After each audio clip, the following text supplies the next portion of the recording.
It gives me immense pleasure to welcome you all to the interview series of Mentor My Board, that's Boardroom Talks. Boardroom is a place where fortunes of great companies are written.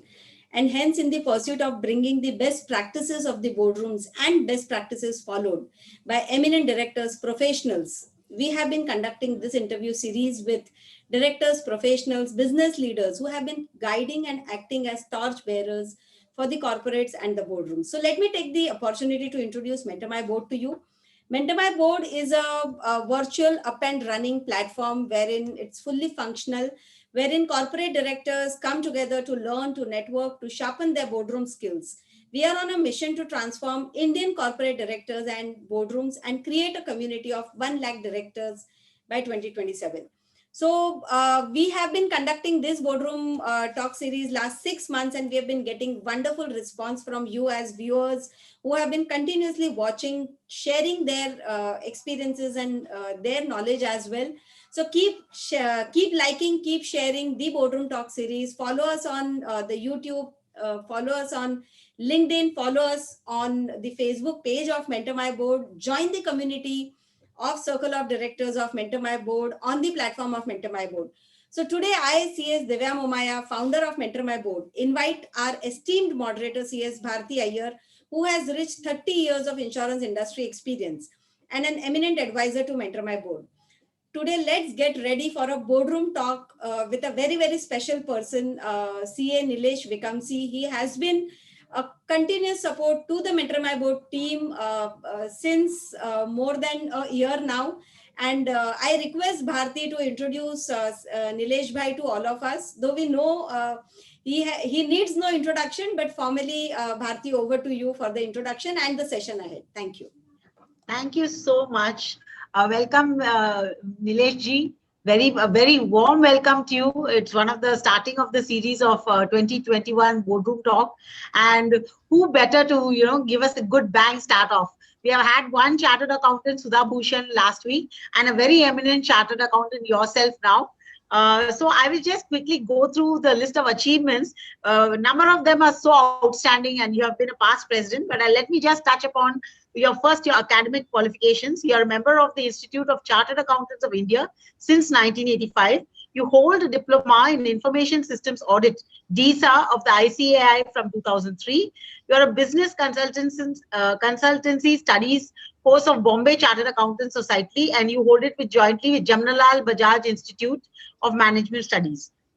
So you are associated on a number of professional and social activities, but I would like to take the time here to specifically mention and highlight your directorships with IIFL Holdings Limited, IIFL Wealth Management Limited, Navneet Education, Thomas Cook and Sons SOTC, Nippon Life India Trustee Limited, PNB Housing Finance Limited, NSE IT.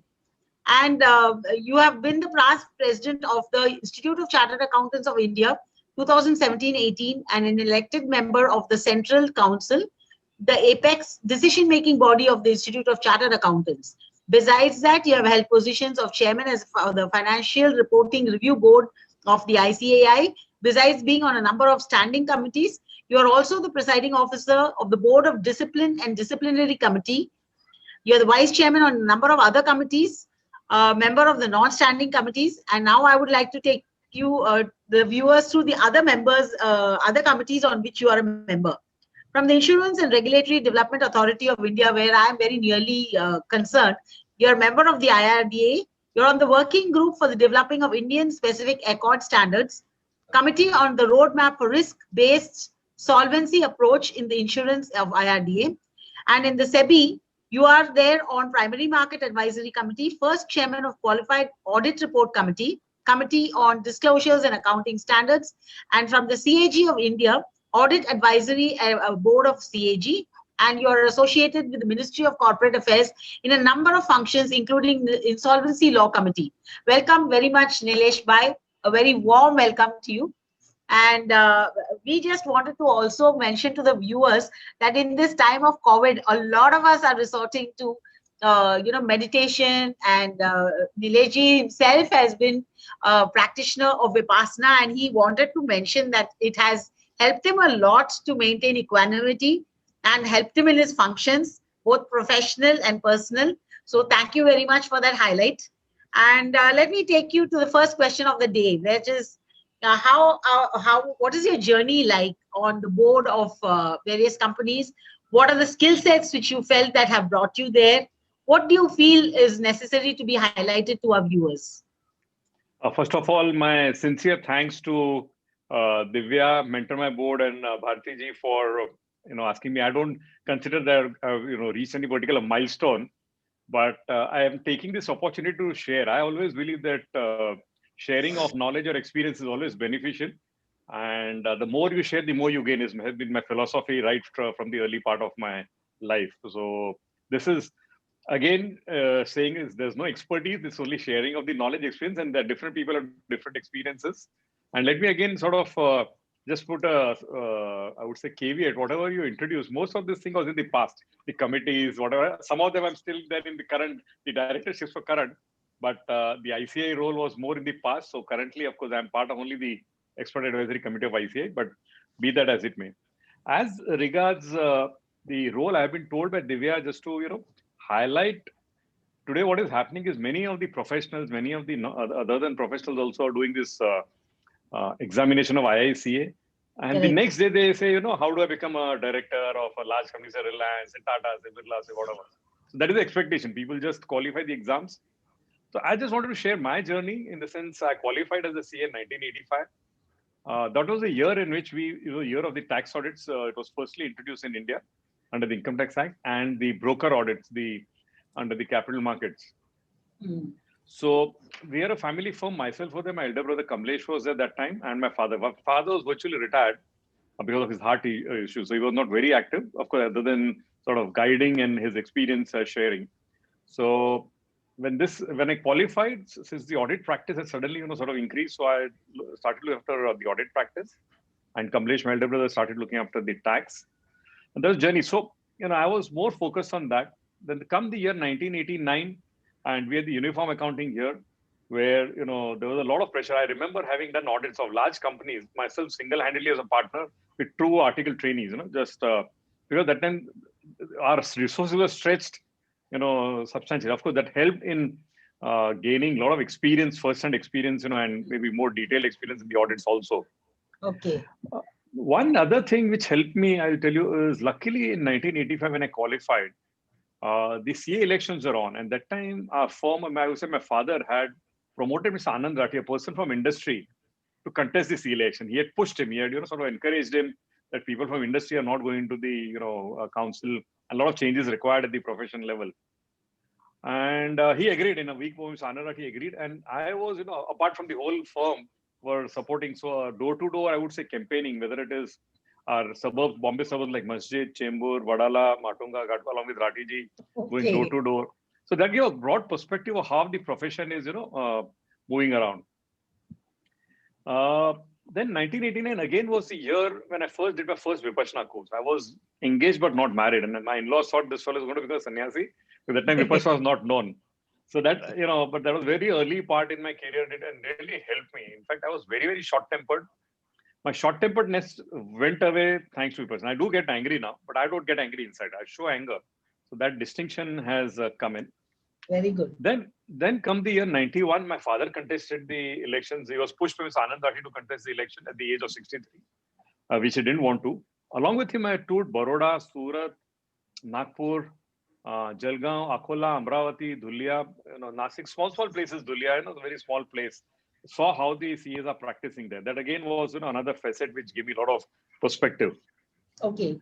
In the interim, what had happened is when I was doing my articleships, for some strange reason, we are not doing any government audits. We're doing large, I would say corporates and all, but they under the Comptroller Audit General. And one day my brother was going to Delhi for some CBDT work. I said, why don't you check up? He found out that they were not giving credit for multiple partnership, and we got rectified. And come 1989-90, we were auditors of Western Coalfields. Then later on, Central Bank of India with the statutory auditors, State Bank of India after somewhere in the year 97 to 2000. So why I'm highlighting this is these experiences, these large audits and the government audits and the bank audits. We were auditors of RBI also from 2002 to 2006. So Okay. the way you dealt with people, the way you came across, different facets, the the platform was very large. That gave a lot of experience, which helps people. Many times we feel we are doing only an audit or whatever, but I think you keep your mind open. You do be sincere to your job, but you keep on adding a lot of other, perspectives in life, man Agreed. management, etc., etc. So that was just wanted to give a background. So those help apart from the large corporate audits we are doing. So the business audits, corporate audits which you do are more or less structured. But when you get into all this government audit or bank audit, it's a lot of variables which you have to manage, how to get things done, deadlines, etc. So that helps. Okay. Come 97, and my brother contested the election. Kamlesh becomes the ACA election. Again, a lot of hard work, back end work. He became vice president in 2004-5 and president in 2005-6. Correct. And so that also, sort of put pressure on me to handle certain other parts of the practice, maybe tax also, which I was not looking at earlier. Maybe a few years I sort of oversee the tax practice. I didn't do the hands-on. Again, give a different perspective, meeting the officials in the income tax department in those years. Right. So again, that one of the most important things to tell you was Vipassana, which I did in 1989. The second round I did in 95 after 6 years. There was a gap of 6 years. 6 years. And after that, maybe every 2 years or 1 year, I do. Currently, I'm doing every year, minimum one Shivir, and try to practice as regularly as I can. And that has helped me, sort of help a lot. This is dealing with the professionals' ups and downs, personal ups and downs.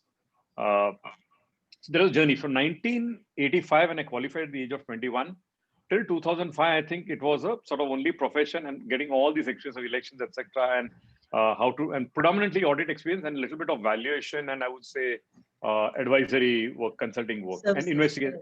We did a lot of special audits also on the behalf of the income tax department and RBI. That also give perspective. 2005 was the year Mr. Nirmal Jain met me in my office along with one CA whom I knew, who was earlier with Motilal Oswal. And he came and said, Nilesh, I want you to be a director of a company. I said, he's dialed a wrong number, because I was nowhere in the public life at that time. And I thought possibly he's, wanting to have Kamlesh Bhai on his board. And I said, Kamlesh Bhai is in the central council. That time he's a vice president or president. So he's a better bet for you on your board rather than me joining your board. He said, no, we want you only. So what I'm trying to tell you is somewhere somebody was observing good, bad, ugly, whatever my nature was, or the hard work, whatever. I don't know what trait this common friend who introduced Nirmal to me. I don't know what did he see in me. I'm not too sure. I don't know to name the person right now. But he's still associated with all these groups, Motilal Oswal, IIFL and all. And so in one good week, one other comfort I got from was the investment banker of Inam, and we were connected to Inam in the professional capacity. So there also, there was a very good, reference of that this particular group is good. So generally the worry is that joining a direct as a director anyway. Right. It's very important. What are the type of people, especially as professionals, whether what is the intent on the governance, etc., etc. So from the company, and the rest of the board, of the company and the rest of the board. Of the company. So we got a very good. I got a very good feedback from Inam Sin, who were sort of going to handle the IPO. Right. Okay. Then I joined. So that was the first directorship we had 2005. Saw that company grow in the sense it was only a security broking company in 2005. Today it's a conglomerate. So been part of the journey of fantastic entrepreneurs, Nirmal and Venkat. So the whole idea always to keep, the controls always used to follow the growth. Growth used to happen early and controls used to catch up with the growth. So as an audit committee chairman and all, how do we have control so that other thing which before joining the board, when I talked to Nirmal and Venkat, I talked, to ask them very clearly, whether you want to continue the way you are, in the sense they're managing everything, right from accounts, right from HR, right from marketing, right from strategy. If that is the case, then I don't want to join. You're going to remain where you are. No. We will definitely want to broad base, as the company grows. So I think full credit to them. They had, all professionals heading the different, I would say, functions, verticals, which were earlier handled by them individually. So I don't want to cut you off in mid-flow, because I do want you to resume on this. But I am still very curious to know what you feel have they found in you, because you have been with this company for almost about 15 years now, right? See, one thing which I would believe is, of course, number one, whatever you're doing, is it in the interest of the organization? See, sometimes one has to, sort of, I would say, advise maybe such kadwa hota hai. The truth is always bitter.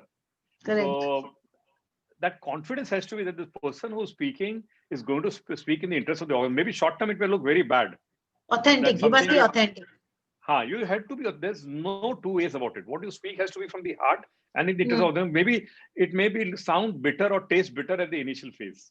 So over a period of time, they have observed that and never have any motive or any other attachment to anything else. Whether your continuation of your directorship or the monetary benefits or the other, that will flow. So if your objective is clear, your objective is in the interest of the company, and whatever it needs to be done. For example, I would have helped them with recruitment of number of the CFOs. A small thing, I'm just saying, but a lot of other things I forget. I'll share some incidences. For example, when they took in they hired a CLSA team in the Institutional Equity Research team.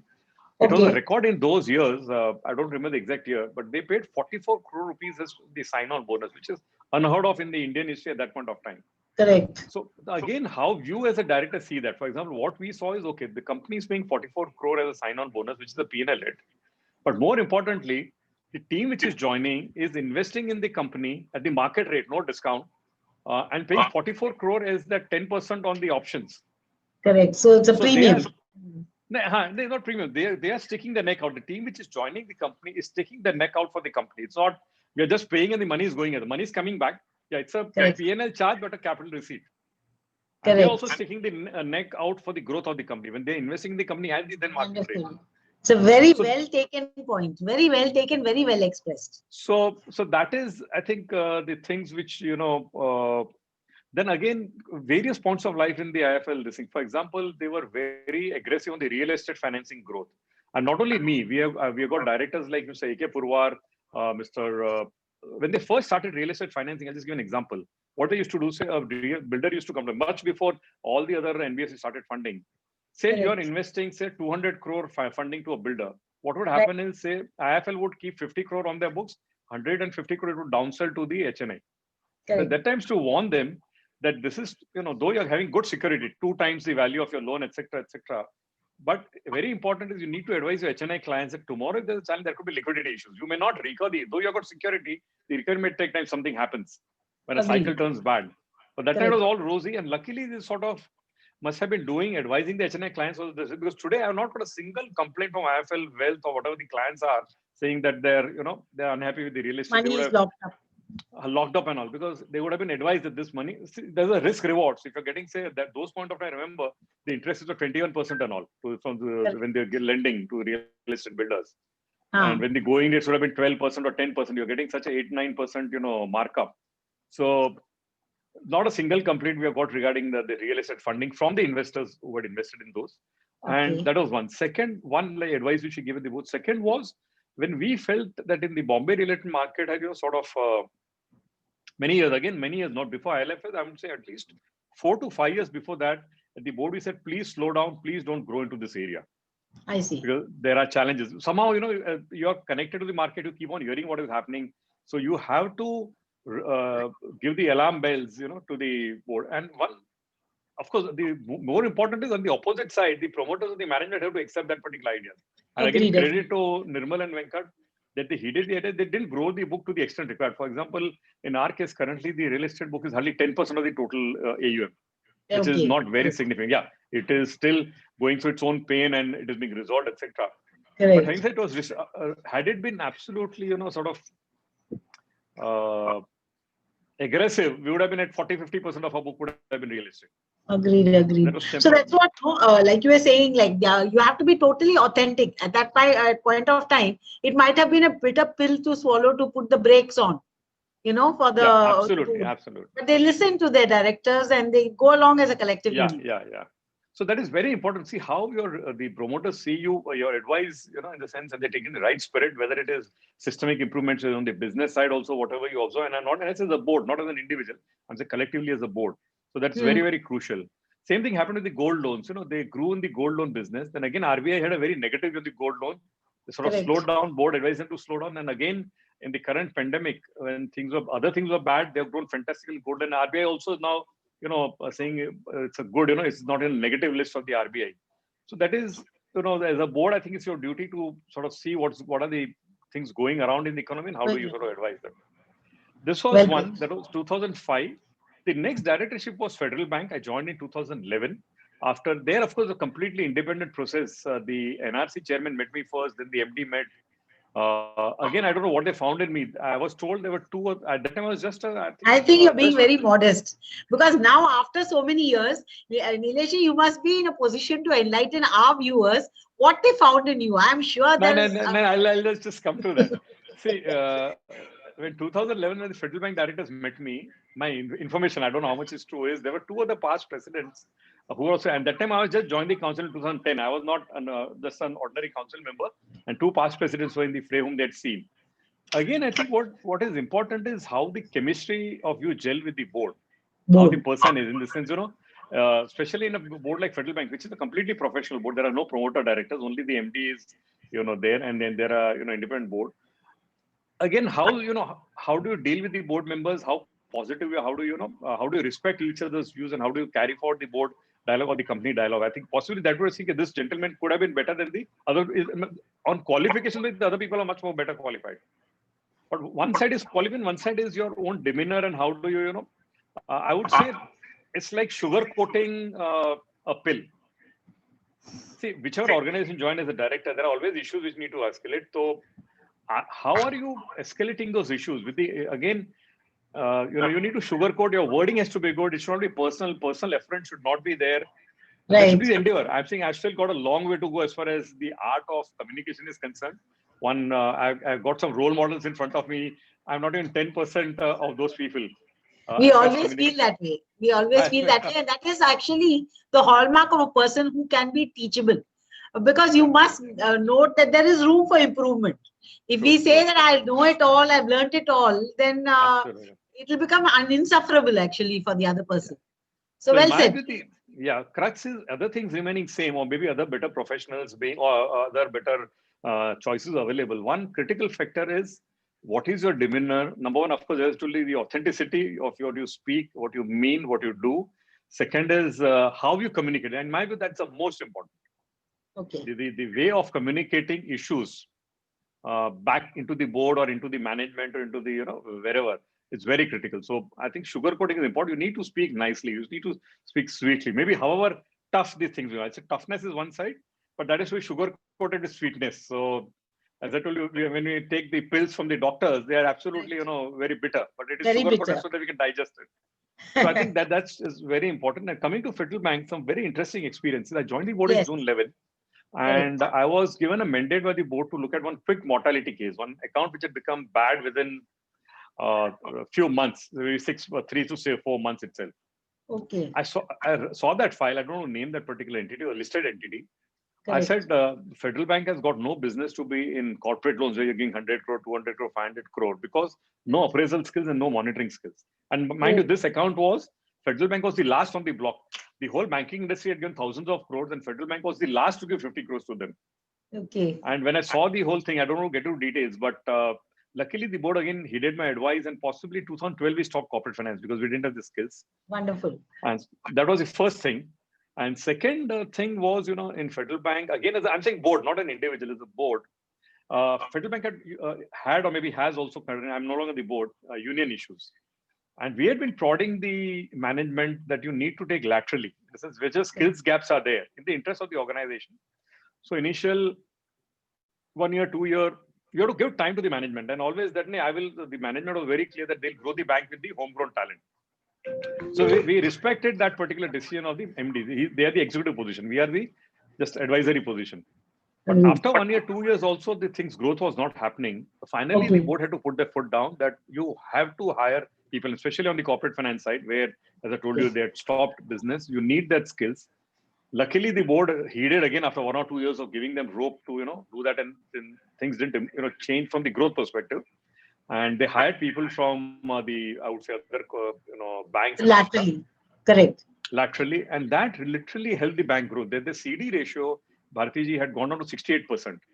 Oh, And after hiring this, after a year or two, it went up to crossed more than 80%, around 80 to 85%.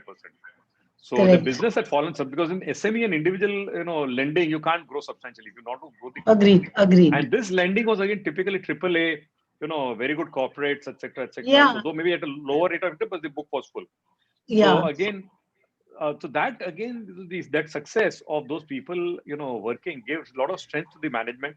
Then they started identifying which all skills are not there. Treasury, something was required. Unsecured loan, something was required. They started hiring.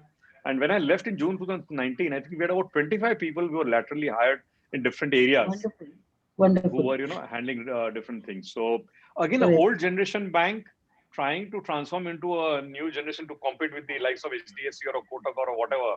Still long way to go, but I'm saying today I can be very proud in saying that whatever the board did in the foundation which has been laid in those 8-10 years will take the bank forward in this sense. And of course, hats off to the executive, to the management team. No, not doing any shortcut. No, and One also other, the board that you all perceived it at the point when you did. Because in PSUs, no, I'm from a PSU myself, it takes a lot of time, especially when you said no about hiring laterally.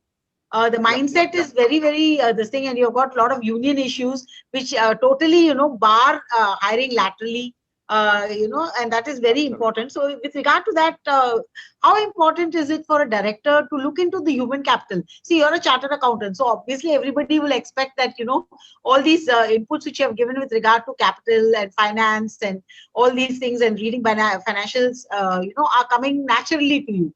But directors who are not into the HR, not into legal, so how important is it for an independent director to be able to, have a pulse on the human capital with regard to succession planning, attrition? it is absolutely essential, Bhartiji. I can just share with you, as I told you with Nirmal and Venkat at IFL, when we had a first discussion, are you going to grow the HR, or you two people are going to manage? You can't manage, if you want to grow and manage everything is not possible. So you need to broad base, and they had agreed. In Federal Bank, I give an example. Like a lot of areas, the skill sets were not there. So where the skill sets are required, you need to hire laterally. One area where I think there is a huge weakness in India is on the succession planning, and whether it is promoter driven, whether it is professionally driven. I think professionally driven companies also, there's a lot of fear of the I would say top people on the succession planning. Okay. That's been my observation, and I would tell you this is the major. And in one organization, we had a huge challenge. We had an incumbent who was 10 years old. He was the face of the company. And again, there were certain issues where there were certain directional mistakes with that person, and which now we are facing trouble. And we had to change him. So it was, and again, it was not a promoter driven. There are multiple, things involved, a very big independent board. And after 10 years, not to reappoint the person who has grown the company, who was the face of the company. So that one incident, I had an experience of, I was the NRC chair, sort of number one, not reappointing, taking everybody on board. Number two, how to replace his have an interim CEO and then again a full-time CEO. So that whole process took almost, I would say, this whole pandemic, I would say, right from March till August was 5 months got into that much I can share with you, maybe before March. It was a 5-month exercise. Indeed, a bitter pill. So that was what was required. So I would believe the human talent is most critical. Again, in a growing organization, we are looking at, wherever you want to join, you want the entities to grow. You don't want it to remain stable and all. And having said that, there are times, for example, the current times where the pandemic and the issues. I'll just give an example of one of the companies where I am. And some of the senior team have sort of moved on to better pastures in competition or in other areas. So maybe temporarily they would have said, okay, we don't want to hire, rather the promoters themselves take ownership of that particular thing to save cost. That's it. So it has to be nimble-footed based on situation. But the larger aim, it has to be, there has to be enough adequate human talent, and there has to be succession planning. Attrition is part of life. Normal attrition, depending on the industry, is part of life. One cannot wish it away. One has to.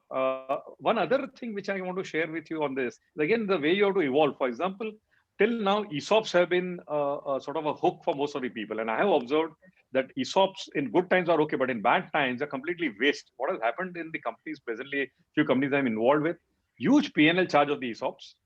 And they're all under the water. It has not benefited the employees. So then again, we sort of examine what to do. And we have now come out with a option of restricted stock units, where we'll give the option that's a 10 rupee face value, maybe market value is whatever.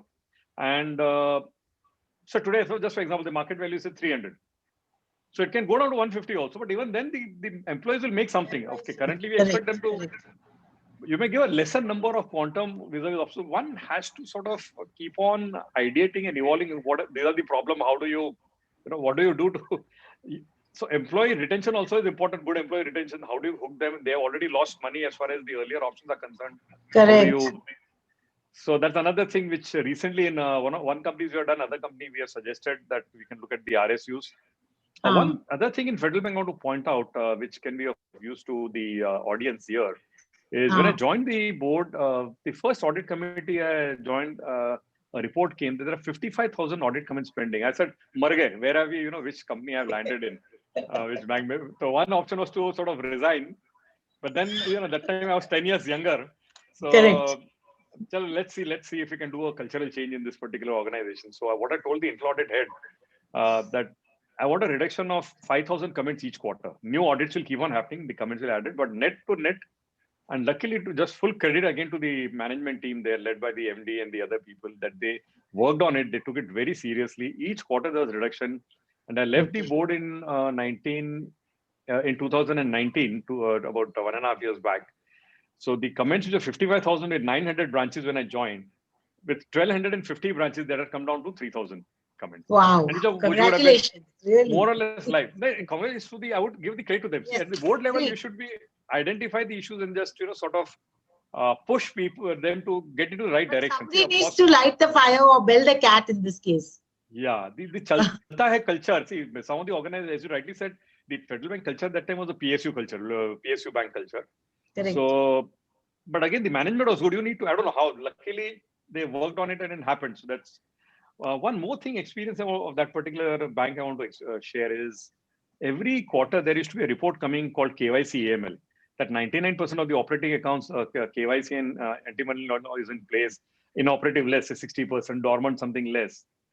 So as a professional, you've got a sixth sense. After 2-3 times of that reporting on management, I said you get an outside review done. It was done. A lot of suggestions, we started working on that. And suddenly, a Cobra Post happened. Cobra Post was a sting operation with Tehelka, where the bank branches, and not only Federal Bank, ICICI, name it, I don't know, bank, almost all the banks were involved. Number of banks. And they were mis-selling insurance at the cost of this thing. So RBI came down very heavily, huge penalties. Federal Bank also, we went through that. Somewhere July, August, the report came and we were reviewing at the audit committee. First thing was certain matters were to be completed by March. And we got feedback from the management that this will be done in February, etc. So I think all the audit committee, myself and my 2 other colleagues were there. They just blew the fuse. Why do you want time till February? Each branch has to finish in a month's time. Their whatever rectification or correction has to be done. We don't want this. So they agreed upon, they worked on it, and RBI reporting was happened. Come April of the next year, the statutory auditors pointed out that you put garbage in the wherever PAN number has to be input, it can be any alphanumeric garbage. Suppose my alphanumeric has to be, that need not be actually mine. Anything you put, it will accept the system. And literally then the whole audit committee blew its fuse. Okay. Said, what is this? We have been working something voluntarily to improve. Second, we have got a RBI, stinker, which we have worked on and we have completed. Now it is just with Diya Tale Andhera, there's nothing, And then we fired the management. I said, normally we, as an audit committee, as I told you, we need to be sweet talking, sugar coating. But once in a blue moon, you need to blow your fuse also, just to get the message across. We fired the management that you please come out holistically. See, don't do a patchwork of things. Okay, what are the problems? We'll give you time depending on the problems. And you won't believe, Bharti, around the management itself identified 20 additional points after 2 exercises. Wonderful. One by RBI, over 20 points, and on some points we give them 1.5 to 2 years to comply with. That tough it was to comply with that particular thing. It is. So at an appropriate time, you may need to blow your fuse also, but not every time. I want to juxtapose that, So that's, I think, what is wonderful experiences. Just a quick takeaway. Okay, tell me, please tell. One last experience I want to share with you. Many times we join companies on the board and we feel it's such an old company, such a professor, such a big name. One should not get carried away. I'll tell you, one of the MNC companies which I've joined, after a few audit committee meetings, I have brought in the focus on that business. Each and everything, there is a reconciliation involved. Okay. And we got a hit. after the audit committee, in one of the years, a matter which was 1 or 2 years old, a 5 crore hit came on the particular entity. So we brought reconciliation into focus in the audit committee. As mundane a job as reconciliation, we said we want to, and each and every part of the business, there are 10 different activities. Please bring in those reconciliation to the audit committee for the focus. So nothing is too small. Nothing is too small for the audit committee. Yeah. And that helped the company again. They started detecting frauds earlier, restricting the damage due to frauds, etc. Thanks to the early reconciliations. Very good. So actually, I wanted to add, segue from here to SEBI's recent exposure draft report, where they are making the risk management committee now mandatory. IRDA already in the corporate governance guidelines of 2010 have made the risk management committee a mandatory committee. You would be aware. Yeah. So when we are talking about PAML, prevention of anti-money laundering, and review of the policy by the risk management committee and then later by the audit committee, what are your thoughts on how often it is getting reviewed? Does it really come to the risk management committee? Do the risk red flag indicators which are given by the FIU IND, I mean, we get regularly quarterly RFIs, from the FIU IND. Are they getting looked at by the, risk management committee? Audit committee looks after it later. But does the risk management committee look into PAML? Specifically, depending on the companies, in the boards where I am, 2-3 companies have got risk management committee and they look at it. Whether it's specific your question, whenever the red flags or the issues are being brought up by FIU, I think it cannot wait for the risk management to look at. There has to be a system where the company incorporates that in the system itself, and assuming any of those transactions come up, it escalates. So it need not wait for the risk management or the audit committee to look at it. Whenever any inputs are coming from FIU on any particular suspected individuals or organizations or whatever, any transactions, that has to get inbuilt into the system. So that system has to be, whenever something comes from FIU, put it in your system, and that it has to escalate whatever, if at all any transactions are done with that particular organization. So that is one thing. Coming generally on the risk management side, specific on this preventive PAML, I'm not too sure. I need to recollect, but I believe it's a fantastic. The risk management committee is very essential in almost all the organizations. Audit committee gets involved sometimes with too much of detailing on the, I would say, the audit, etc. But one company where I am, they have sort of post the SEBI this thing, they have merged the audit committee and the risk management committee. So all the parameters are coming within the larger committee, which is there, and it is adding a lot of value. The risk management committee with independent directors on the committee is adding a lot of value to the board. Value. Yeah, because I was just reading about that, and I actually attended a webinar where they were saying that SEBI is planning to make it compulsory.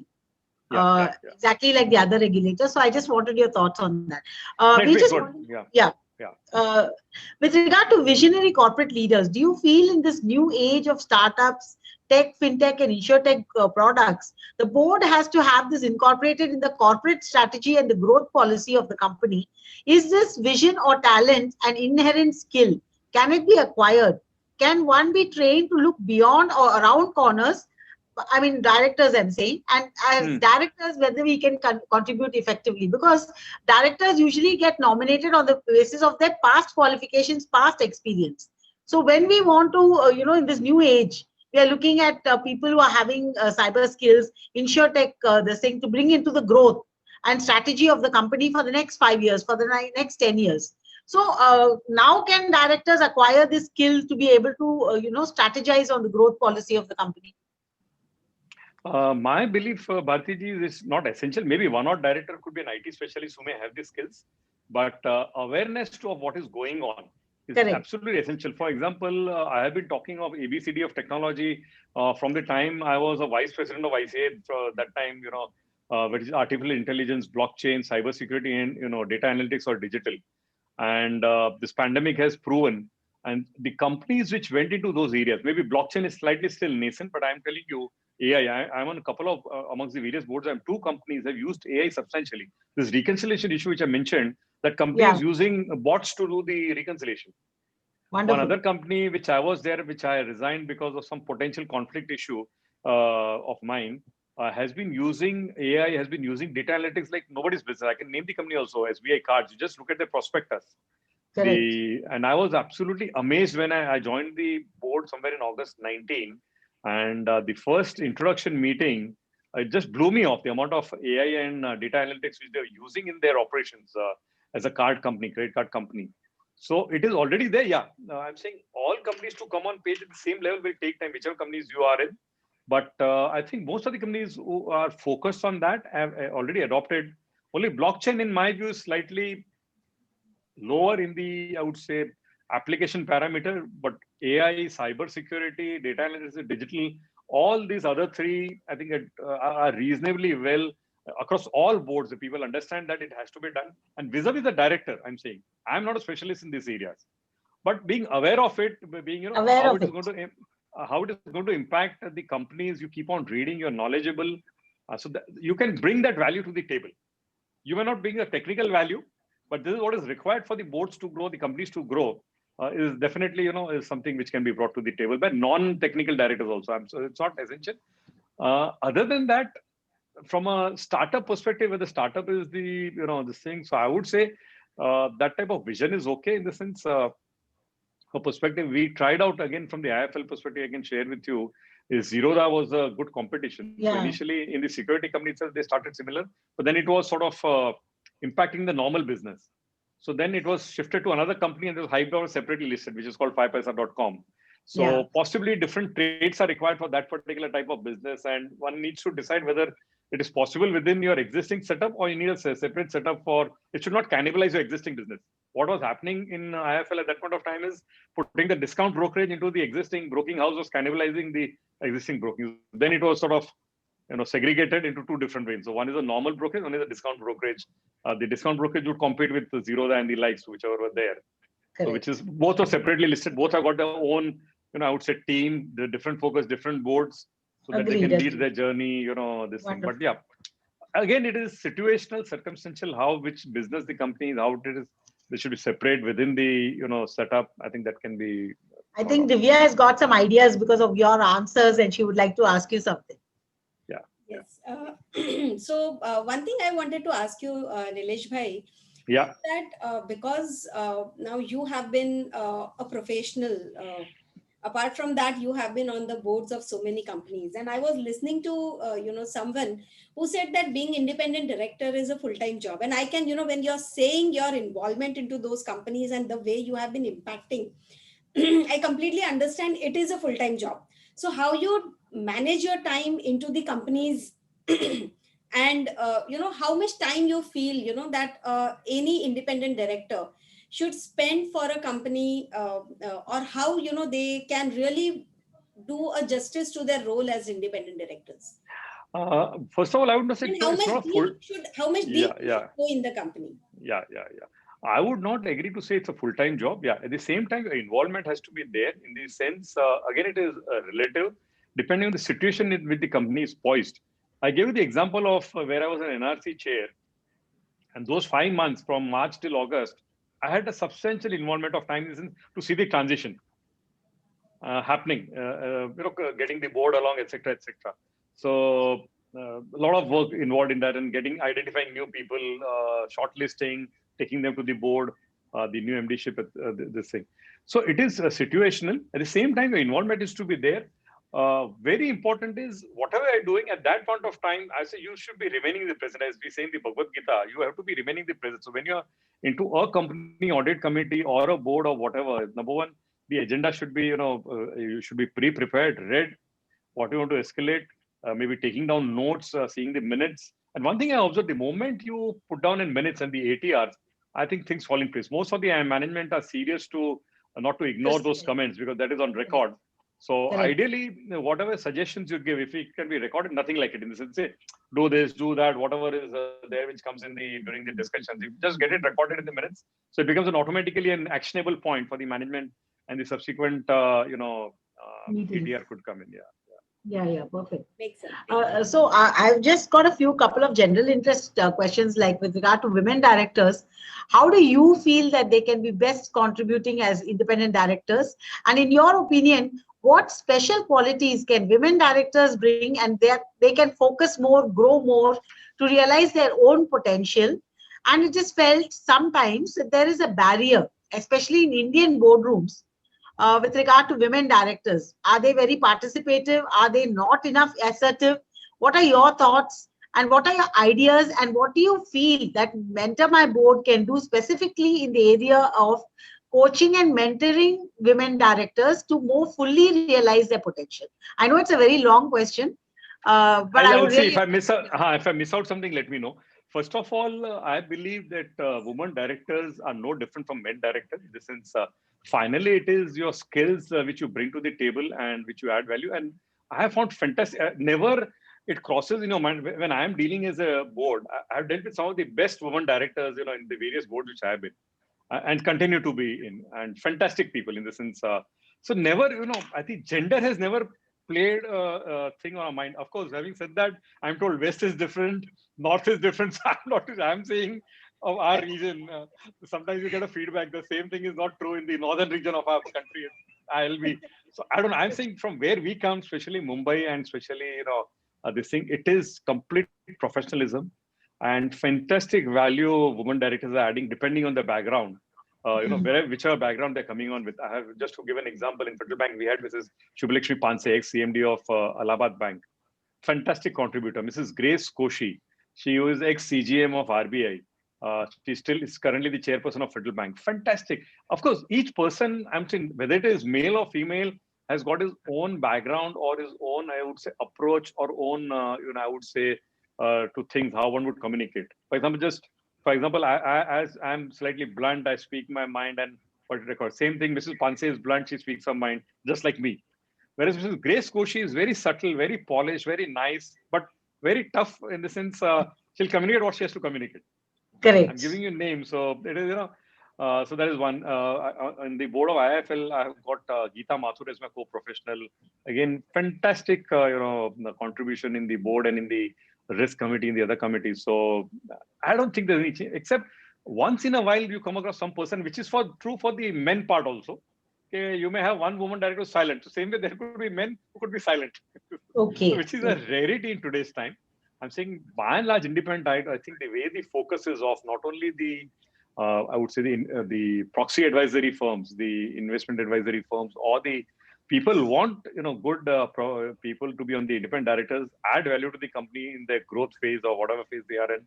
So the earlier times, people used to say independent directors used to eat meat and go, You used to come, have a cup of coffee, have cashew nuts and go. I don't think that's the role now. And I have observed most of the people contributing tremendously, whether it's men or women. And I don't think at that point of time in the board, there is absolutely no this thing. It is issue-based, it is principle-based discussions. These thoughts don't even come. Very good. By and large, people at such a level, they've got 20, 30 years of experience behind them, or maybe 15, 20 years of experience. So it is just the experience which is speaking on the issues rather than, I would say, yeah, having said that, what additional points possibly women directors could bring in more, which of course I have not those situations are not arisen. Possibly more empathy, more, whatever women are good at. I think they can bring their skills, but those situations don't arise in the board as such. Okay. Much, but in my view, no different. That they're adding a lot of value. So you can combine. It's good that SEBI has made it mandatory, started with 1 or 2, and I'm sure it'll be much more than in some of the boards. There are more than one woman director. It's just not only compulsory. Some companies just do the filling the blanks. They have their family member as the woman director, and also that, of course, the starting point. But I think things are going to change, and I think women will have more opportunity now to be directors rather than men with this compulsion. True. Okay. Good, unusual. So the other portion of the question was what Mentor My Board can do, which you can combine with your next answer, because I just wanted to, we both are interested in Mentor My Board because of Divya. What do you feel, whether Mentor My Board has got a first mover advantage? What is so unique of USP? Because I have not found something like Mentor My Board in this particular space. So how do you feel that Divya can make the best use of this first mover advantage which she has managed to capture? And with regard to women directors also, what do you feel that Divya can, concentrate on? Yeah. Two things. See, of course, fantastic initiative Divya has taken in this Mentor My Board. There's no doubt about it. Number one, having experienced directors share their, this thing. There are a lot of new directors who come in. There could be situations where They may not have a fallback for guidance, advice, etc. So creating that particular environment or a platform, I think that's a fantastic thing which Divya has done. And I think only way to do is just to bring more and more people on the board, in the sense whether it's mentors or mentees, as the case may be. And so that will, just to keep the platform live and active. I think that should be the major challenge going forward after having started off. Coming to women directors, I think you can create a database of the women directors, because I think the need will be there. People are looking at it. Typically today, I'll tell you, many people who approach me that how do we get cleared the exam, I think doesn't happen. That is more a reference-based world where people want to know, how is Divya, or how is Bharti or how is Nilesh, or how is XYZ. So once the reference check is done, so apart from the, I would say, technical qualification, some of the facets could be added, maybe on a secret basis. The temperament of the person, I would say, for example, I have known that some people are very volatile in the sense, so if those other, maybe some tests could be done on the assessment test on those areas, the characteristics or psychometric, what you call it, just as a point of this thing. So people are more worried. See, people are not worried with the issues, but people are worried with how a person would respond. I know one director, again, not on a no-name basis, one person, a very experienced, a retired person from a particular sector.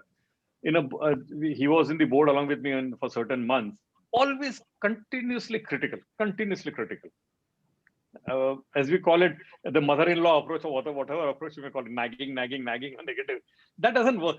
In a corporate scenario, that doesn't work. I'm saying this was a male, not a woman, just for the making it clear. A guy. It was not a woman.